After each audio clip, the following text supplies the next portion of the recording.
Europa yra atsakinga ir už pagalbą dinamiškoms demokratijoms Indijos ir Ramiojo vandenynų regione, tokioms kaip Filipinai, Japonija, Pietų Korėja ir Taivanas.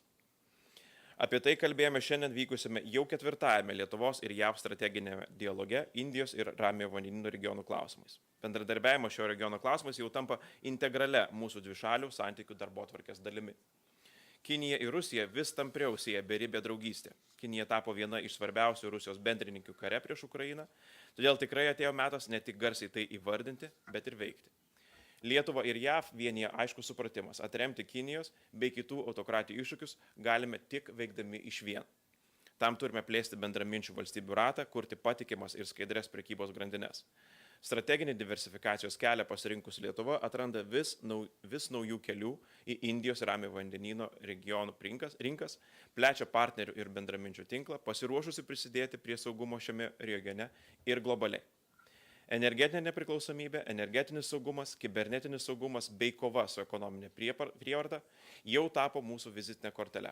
Ir pavyzdžių ne vienai valstybei - ir Indijos Ramiojo vandenyno regione ir kitur. Baigdamas norėčiau dar kartą padėkoti JAV valstybės sekretoriaus pavaduotojui už jo vizitą ir palinkėti tolesnio glaudaus bendradarbiavimo. Ačiū labai. Mr. Deputy Secretary, the floor is yours. Foreign Minister, first let me thank you for welcoming us so warmly here to Lithuania. I'm part of a substantial American delegation that is making its way around Europe. We've had extensive and intensive discussions with friends in Brussels, with the EU and NATO. We've been in London for discussions with our new partners of the government there. And now the highlight of our trip, we're here in Lithuania today. I want to take a moment to thank my friend. We've worked together on many issues. We regard Lithuania as a stalwart, strong partner who gives us excellent counsel on everything from Ukraine to the future of Europe and how to think of the Indo-Pacific. We've had a number of engagements, first in my capacity at the White House, and they continue here at the State Department. There are few partners I've worked with that have demonstrated more capacity, more engagement, more determination, more resilience than him, and I'm very grateful that we are here today to continue those discussions. Our message as we make our way across Europe is first to make the argument that American determination is enduring. We're committed to the security partnerships in Europe. We hosted so many of the nations of Europe for the NATO 75th anniversary, and at that session we made fundamental commitments of what we are determined to do on the battlefield and also in cabinets and corridors of power across Europe. As we speak, our foreign secretaries of the United States and Britain are actually in Ukraine reviewing the situation on the ground areas where there is essential need for follow-up. Our team is carrying a message, frankly, a message of concern to Europe about the increasing partnership between China and Russia. China's support for Russia's defense industrial base, for its efforts behind the scenes to support Russia in its battlefield aims in Ukraine, which have been devastating and concerning. In our meetings here, we intend to discuss a number of things. We are reviewing the situation in Europe as it stands. I do want to just say one of the important messages that the foreign minister has carried not only to the United States but to Europe as a whole is the need for a coherent, strong strategy to deal with the hybrid warfare that the frontline states are experiencing from Russia. Hardly a week passes without an act of arson, attacks against peace-loving people across the frontline states. We are determined to work with NATO and the EU to help devise a strategy that is powerful and can help build and develop resilience across the region as a whole.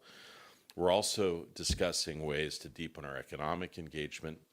I will just simply say that when Lithuania came under pressure from China, Probably more than any other country in the world, it has demonstrated a resilience. It has diversified its economy. It has grown stronger through interaction with other partners. We've played a role in that, but truly, this is a Lithuanian set of actions which we deeply admire, and we're here to underscore our appreciation and, frankly, to learn lessons about how to engage when under pressure. And we're grateful for the opportunity to exchange views. I do just want to underscore that for the United States, the partnership with Lithuania is something that we're very proud of. And what we see, and I want to commend our ambassador for this, when we arrived at the airport late last night, the first thing she said to us, "Welcome to the front lines." And we could not be prouder to serve side by side with a country that has such a tremendous record of strength, of standing up to countries that bully, to strengthening democratic institutions as a whole. So for us, it's an honor to be here. I know there'll be a few questions. We're happy to answer anything you have. Thank you very much. So time for the questions now, and please introduce yourself and the media you represent. Thank you. Labas rytas, Gedas Salyga iš LNK žinių. Labas rytas, Gedas Salyga iš LNK žinių. Klausimas ponui Campbellui. Savaitgalį Rusijos dronas Šachedis skrido į Latviją su sprogmenimis. Latvija skelbė, kad radarai fiksavo, bet NATO oro policijos misijos naikintuvai nekilo, nes nebuvo pasiekti kriterijai. Klausimas iš dviejų dalių, ar jūsų manimo NATO sprendimų priėmimo grandinė, kaip reaguoti į tokius incidentus, yra pakankama šiuo metu? Ir kokios priežastys lemia, kad NATO oro policijos misija Baltijos šalyse lieka oro policija ir nėra stiprinama iki oro gynybos misijos? Ačiū. Yeah. So look, you're right to point out how Russia and other countries are employing techniques and technologies that are challenging. I will say that NATO and other countries are developing more sophisticated defenses that are particularly applicable to the challenge posed by drones. I must say I don't know the specifics around this specific initiative or incident, but I will say we are in close discussion with Lithuania and other partnerships how to diversify air defenses, how to think about how to respond to these kinds of challenges, and to make sure that we are each learning from others in terms of the steps that we're facing. I will tell you that what Ukrainian partners have been able to do with these challenges is remarkable, and we are all learning from them the best ways to deal with these kinds of hybrid attacks. Milda Shabutytė with Bloomberg. Mr. Campbell. Yes, sorry, I didn't know which way to go. Now I can't get it off my ear. Go ahead. You mentioned briefly about about China's increasing role in assisting Russia in its war in Ukraine. I was wondering if you could perhaps elaborate a little bit about that. In what ways is Russia assisting? China is assisting Russia, and also what should be an allied response to that action? So good. Thank you for your question. And we have been quite specific with European partners about Chinese firms that have been involved in a variety of issues to support Russia's industrial capacity. That means machine tools. That means providing capacities for explosive technologies. That means how to use space assets for certain kinds of activities.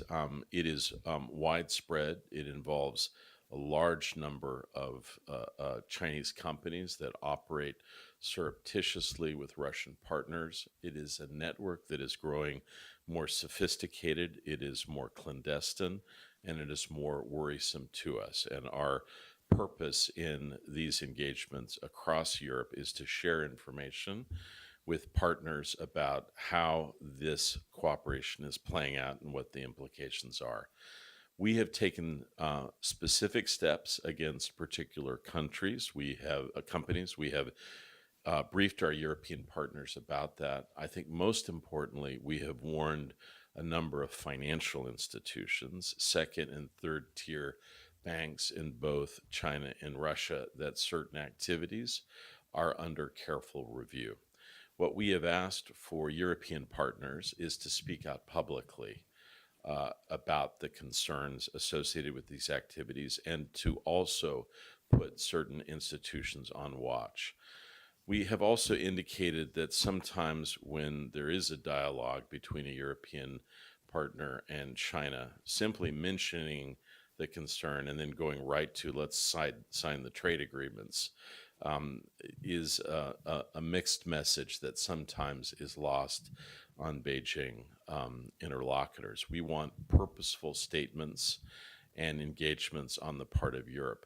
We do want to underscore that this partnership between China and Russia really began at a moment where Russia and Putin was at risk at the opening stages of the disastrous, poorly executed Russian invasion of Ukraine.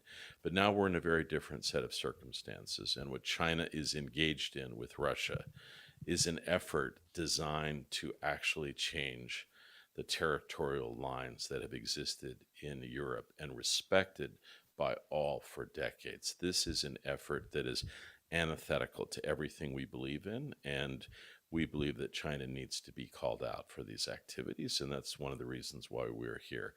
I do want to just underscore there is no better partner in these sets of discussions and engagements than our partners in Lithuania. We've had deep engagements about the Indo-Pacific, and the reason we were late, and I apologize for that, it is not our host's fault, it is my fault. We were deep in discussions about exactly the question that you raised, and this is an area that we are committed to continuing dialogue with our partners here in Capital going forward. Labas rytas, Vilmantas Venskūnas. Okay, which one am I to go to? All right, hold on, go ahead. Vilmantas Venskūnas iš naujienų agentūros BNS. Aš turiu klausimą tiek ponui Campbellui, tiek ministrui Landsbergiui. Tai ponė Campbellui, tiek prezidentas Bidenas, tiek sekretorius Blinkenas užsiminė, kad gali netrukus būti priimtas sprendimas, kad bus leista Ukrainai naudoti ilgo nuotolio ginklus taikiniuose Rusijai. Tai kada tas sprendimas galėtų būti priimtas ir kas galbūt trukdė priimti jį greičiau? Ir ponė Landsbergi, kiek iš kitos temos, bet apie ką ponas Campbellas šnekėjo, apie tą susirūpinimą dėl Europos valstybių bendradarbiavimo su Kinija. Tai ko galbūt trūksta, kad tas europiečių balsas būtų vieningesnis, kalbant apie Kinijos grėsmę, ir ką Lietuva šitoje temoje galėtų padaryti? Ačiū. Ačiū labai. Lietuva jau nemažai nuveikė šioje temoje. Mes, ko gero, esam vienas garsiausių balsų buvom ne tik tai Kinijos temoje, bet ir apskritai, ką reiškia priklausomybė nuo autoritarinės valstybės, kuri priekybą, gamtinius resursus išnaudoja politiniais tikslais.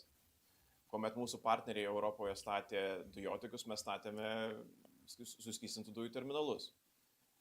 Kuomet buvo pasirašomos naujos sutartys su Rusija, mes įspėjome apie Rusijos geopolitinį pavojų.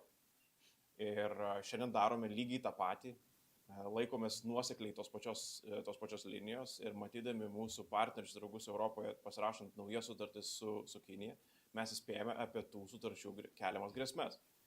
Tai čia turbūt vienas aspektas. Antras aspektas, kad mes esam pavyzdys, kad išgyventi kaip ir be rusiškų dujų, taip ir be kiniškų sutarčių yra įmanoma. Diversifikacija, naujų partnerysčių ieškojimas, jisai neėjimas mažiausio pasipriešinimo keliu. Kaip darant, einant ten, kur yra kartais sudėtingiau, reikalauja daugiau pastangų, bet mūsų vertinimų grąža, ilgalaikiai ypatingai, yra tikrai tvaresnė ir didesnė. Tai Lietuva yra geras pavyzdys, manau, girdimas balsas, įsiklausomas balsas, tačiau kaip dažnai Europoje atsitinka, 27 valstybės sukuria 27 skirtingus interesus. Ir mūsų oponentai geba tą išnaudoti, pasiūlydami kažkokius nors pasiūlymus vienai ar kitai valstybei, kurie tuo metu atrodo galbūt ir labai tinkami, priimtini, bet neleidžia sustiguoti vieningo Europos balso.